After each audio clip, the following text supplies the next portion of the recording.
ताई नमस्कार. नमस्कार सर्वांना. नमस्कार. कशा आहात तुम्ही? मी खूप छान मस्त. आज आपण उकडीचे मोदक करणार आहेत ओके. आणि त्या उकडीच्या मोदकांमध्ये वेगवेगळे आपण प्रकार बघणार आहोत. आपल्याकडे आता 5 प्रकार आहेत. म्हणजे साधा उकडीचा मोदक असतो नेहमीचा रेग्युलर तो. ओके. आणि एक पान मसाला मोदक, गुलकंद मोदक, चॉकलेट मोदक, आंबा मोदक एक. ओके. त्याच्यात जे आपण प्युअर आंब्याचा रस वापरून आंबा मोदक बनवलेला आहे. ओके चालेल. तर मग सुरुवात करूया आपण आता. हो नक्की.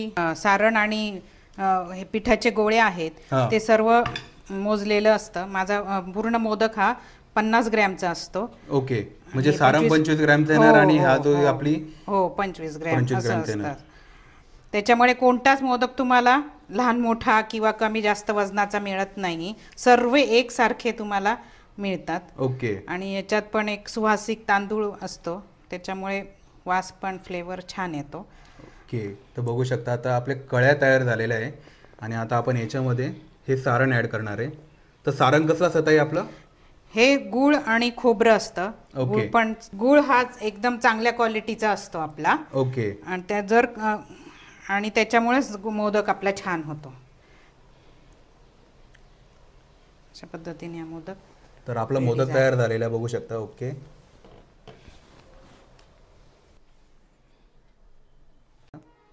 बोला. आता आपले हे उकडीचे मोदक तयार झाले. आता आपण ह्याला वाफवून घेऊया. आता आपला दुसरा प्रकार आहे आंबा मोदक. पारीचं पीठ आहे. याच्यात सुद्धा आंब्याचा रस टाकलाय आणि सारणात सुद्धा आंब्याचा रस टाकलेला आहे. ओके. आता आपण आंबा मोदक बनवू. तर आता इथे बनवणार तर आंबा मोदक बनवून घेऊया आपण. तर हे सुद्धा 50 ग्रॅमचे असणार? हो हे पण 50 ग्रॅमचे. ओके.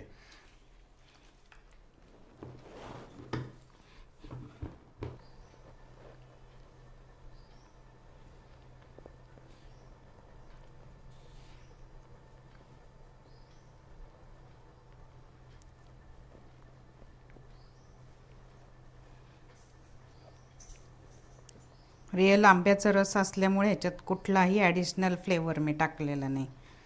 बरं.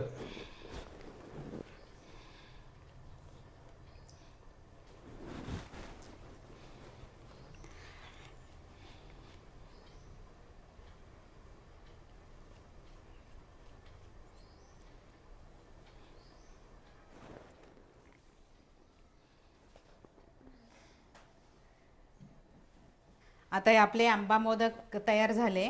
आपण वाफवून घेऊ.